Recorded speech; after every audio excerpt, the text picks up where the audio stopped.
Okay जी, hello everyone and welcome to Elog academy. ठीक है, देखो हम कुछ questions of the day discuss कर रहे थे, ठीक है, एंड कुछ प्रीवियस ईयर क्वेश्चंस हम डिस्कस कर रहे थे, कुछ खुद के असाइनमेंट्स वगैरह के, कुछ ऐसे वैसे इधर उधर से पूरे 30 क्वेश्चंस में से हम डिस्कस कर रहे थे। ठीक है, मैं आपको रियल कॉम्प्लेक्स के ज़्यादातर ये जो प्योर मैथमेटिक्स के क्वेश्चंस हैं मैं वो डिस्कस कर रहा हूँ। ठीक है, अच्छा ये क्वेश्चन भी कहीं लिखा हुआ होना चाहिए। ठीक है, 2018 दिसंबर यहाँ का क्वेश्चन है। ठीक है, पार्ट सी का है तो भी आसान है, या पार्ट बी का है तो भी बहुत अच्छा है। ठीक है, ऐसे क्वेश्चंस आसान होते हैं, आसान इसलिए नहीं कि थ्योरी वगैरह इनमें ज़्यादा अप्लाई होती है, आसान इसलिए क्योंकि डिस्कार्ट हो जाते हैं। ठीक है, दो तरीके हो सकते हैं ऐसे क्वेश्चंस को करने के लिए, मैं दोनों अप्रोच थोड़े थोड़े डिस्कस कर रहा हूँ। एक होता है थ्योरी अप्रोच, एक होता है डिस्कार्ट अप्रोच। ठीक है, इसको ये भी बोल सकते हैं, खुद का कुछ भी नाम दे सकते हैं, डिस्कार्ट अप्रोच या फिर थ्योरी अप्रोच, जिसमें हम प्रूव करने लग जाते हैं चीज़ों को। प्रूव जो हो जाए उसको टिक कर दो, जो ना हो उनको डिस्कार्ट कर दो। ठीक है, अकॉर्डिंगली हम देख सकते हैं।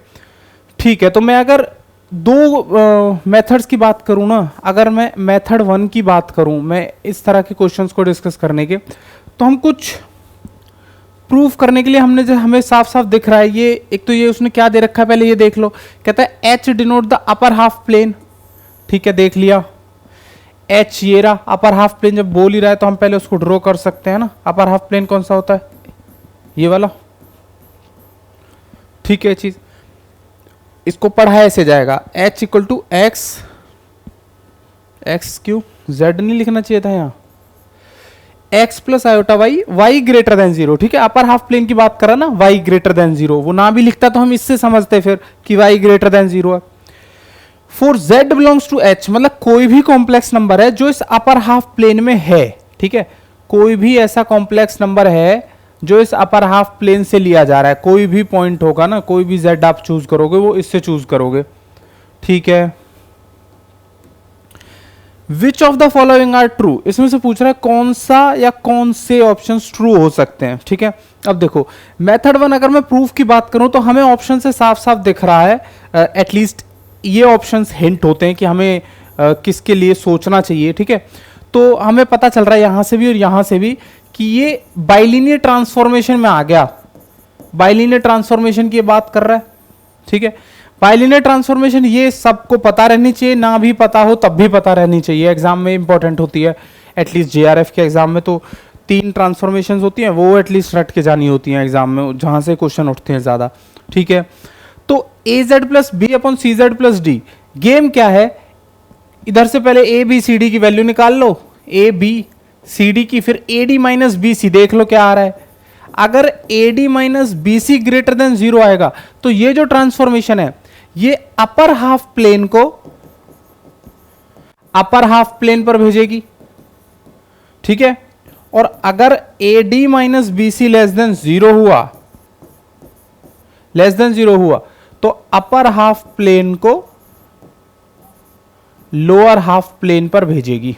ठीक है, ये वो बात कर रहा हूं मैं मेथड 1 जो थ्योरी है, जिसमें आपको ये तो याद रहना ही चाहिए ना। अब कुछ बच्चे ऐसे होते हैं एग्जाम में उसमें ये याद ना हो तो उनके लिए दूसरा मेथड है।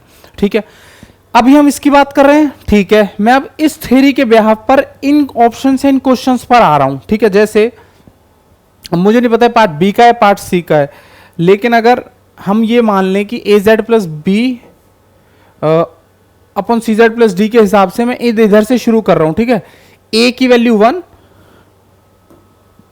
ठीक है, ए की वैल्यू 1, बी की वैल्यू 0, फोर्थ ऑप्शन की मैं बात कर रहा हूं पहले। ए की ए की वैल्यू 1,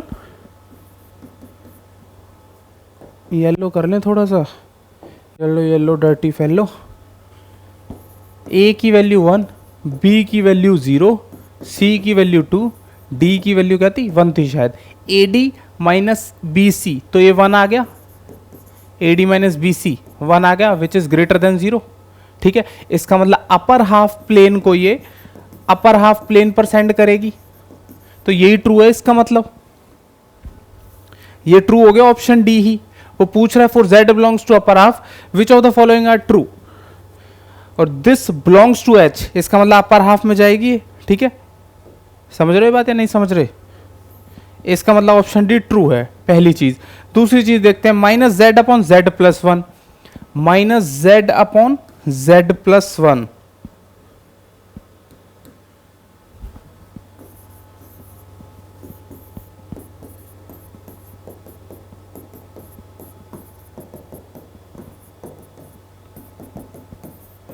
ये तो बहुत अच्छे तरीके से लिखना आता होगा। ठीक है, ए बी सी डी तो लिखोगे ही। A D minus B C, इस बार क्या आ रहा है भाई? A D minus B C, very good, less than zero. इसका मतलब अपर हाफ प्लेन कहाँ गया? लोअर हाफ पे। और ये बोल रहा है कि अपर हाफ, ये जो पॉइंट है बिलोंग्स टू एच, मतलब अपर हाफ में बिलोंग करेगा, ऐसा नहीं है। Upper half plane lower half पे गया ना इस बार, तो इसका मतलब ये जो ऑप्शन मेरा दे रखा है ये गलत है। ठीक है, अब ये दोनों ऑप्शंस आपको फिर भी थ्योरी से चेक नहीं होंगे। ठीक है, तो बेसिकली आपने दो काम किए, जेआरएफ में अगर आप बैठे हो, तब की बता रहा हूं। आपने पहले अपनी थ्योरी, आपने इसे रट के लाई, पूरा तो पूरा का पूरा 6 महीने से पढ़ा, रटा, याद रखा। अब एग्जाम में भी उस याद को याद किया कि आपने क्या याद किया था, जिसकी वजह से अब आपके दो ऑप्शंस तो हो गए। अगर पार्ट बी का क्वेश्चन होता फिर तो बहुत अच्छा है ना, मुझे नहीं पता पार्ट बी का है, सी का है। अगर पार्ट बी का होता है, एक ट्रू हो गया, फिर तो बढ़िया, फिर तो तीनों गलत होंगे। ठीक है, अगर पार्ट सी का नहीं, मतलब पार्ट बी का नहीं है, मैं मान के चलूं, तो अब हमें कुछ और अप्रोच से देखना पड़ेगा इन्हें। ठीक है, अब अगर कुछ और अप्रोच से हमें देखना ही था तो मेथड वन ही इनसफिशिएंट हो गया ना। नहीं मानते आप लोग ये बात? मैं मानता हूं। सर आप क्यों मानते हो? क्योंकि मुझे पता है कि एग्जाम में ना टाइम की जो सिचुएशन है बस वही पंगा कर रही है, वरना एग्जाम्स तो 7-8% बच्चे भी एटलीस्ट पास हो सकते हैं उसमें। समझ रहे हो? मतलब जेआरएफ में इतने बच्चे भी पास नहीं हो रहे। मैं ये बोल रहा हूँ आपसे। ठीक है, इनफैक्ट 7-8 नहीं, 3-4% बच्चे पास हो रहे हैं, बस 4-5। खैर कोई बात नहीं, हो जाएंगे, वो कहीं और पास हो जाते हैं, लेकिन जो मेहनत करते हैं वो पीजीटी लेक्चरर बनते हैं, पीजीटी लेक्चरर बनते हैं अच्छे एग्जाम्स में, 70-80 हज़ार की सैलरी, और फिर कुछ लोग इधर उधर ही भाई जेआरएफ हो गया और आगे फिर कुछ नहीं होता। कई बार ऐसे भी होता है। खैर अब देखो नेक्स्ट, हाँ मैं कह रहा था ये मेथड वन है ना। अब देखो मैं अगर मेथड टू की मैं बात करूं, अगर मैं मेथड टू की बात करूं, तो मेथड टू क्या है? वो है डिस्कार्ड करने की कोशिश करना। जब भी ऐसा क्वेश्चन दे रहा हूं, मुझे ये थ्योरी तो याद रखनी पड़ रही है ना भाई। मेरा एक काम तो बिगड़ सा रहा है ना कि मुझे ये याद भी रखना पड़ना है एग्जाम में, 9-9, 8-8, 10-10 सब्जेक्ट होते हैं। तो कुछ क्वेश्चन ऐसे होते हैं जैसे ये, जहां पर डिस्कार्ड अप्रोच अच्छे से काम करता है। ठीक है, जैसे फर्स्ट बोलता 1/z बिलोंग्स टू h है।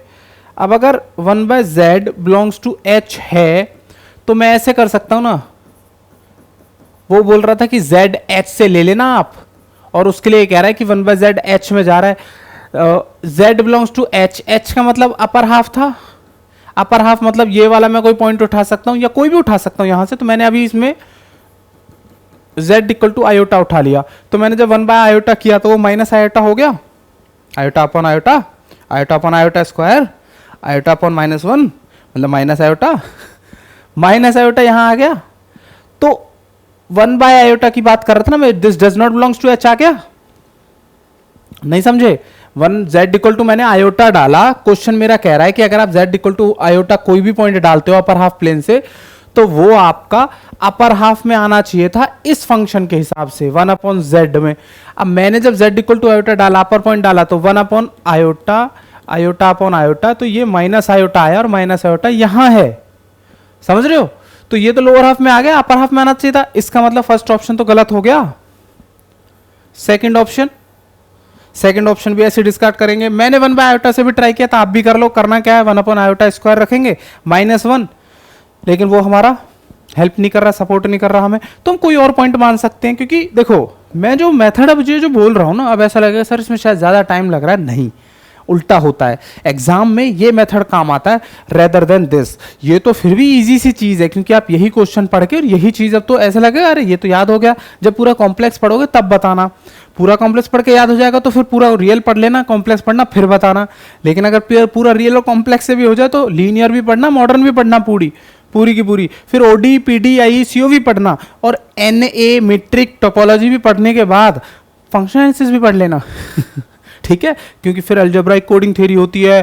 फिर उसके बाद आपको पता चलता है कि जो चांद के जो फोटोज हैं, जो चांद पर जो लोग जाते हैं और वो फोटोज लेते हैं, वो अर्थ पर कैसे भेजते हैं, सब आपको तभी तो पता चलेगा। फिर सब कुछ पढ़ ही भी लेना फिर कुछ थोड़ा बहुत, ठीक है। तो इसलिए वो थ्योरी आप गायब कर दोगे, रिजल्ट भी गायब कर दोगे दिमाग से। तो इसलिए ये वाला जो अप्रोच मैं बोल रहा हूँ ना, वो अच्छे से काम आता है एग्जाम के लिए, वो हेल्पफुल है। जैसे 1/z बिलोंग्स टू s में ये काम कर गया, ठीक है। अब ये बोल रहे यहां से कोई भी पॉइंट उठा लो, इस बार यहां कोई उठा लो, जैसे z इक्वल टू 1 प्लस आई उठा लो, क्या पता काम कर जाए, ठीक है। तो वो फिर से बोल रहा है, क्या बोल रहा है इस बार 1/z स्क्वायर, मतलब आपने 1 प्लस आयोटा ये वाला पॉइंट उठाया और अपर हाफ में जाना चाहिए था इधर, ठीक है। मैं देखता हूं 1/z स्क्वायर की बात कर रहा है, इसका मतलब 1/1 प्लस आयोटा की बात कर रहा है, इसका मतलब 1/आयोटा square plus 1 plus 2 iota equal to, ठीक है। इसका मतलब फिर से 2 आयोटा का वही आयोटा अपॉन आयोटा स्क्वायर, तो 2 iota square minus iota upon 2, ये बात समझ गए। अब ये यहां आ गया कहीं पॉइंट, है ना, जबकि जाना तक कहां था, upper half to upper half में जाना था। तो इसका मतलब बी भी गलत है और ए भी गलत है, ये मजा है, इसमें ज्यादा मेहनत हो नहीं रही, याद कुछ करना पड़ नहीं रहा। ए भी गलत, बी भी गलत, सी हम पहले गलत करके आए थे, डी हमारा ट्रू है, इसका मतलब डी आंसर है इसका। लेकिन सी भी ऐसी किसी आप कॉम्प्लेक्स नंबर से डिस्कार्ड कर सकते हो, जैसे इसी को लेकर देख लें। अब बोल रहा है minus Z upon Z plus 1, तो मैंने फिर से यही जेड ले लिया, minus 1 plus iota upon 2 plus iota, ठीक है। फिर से वही काम,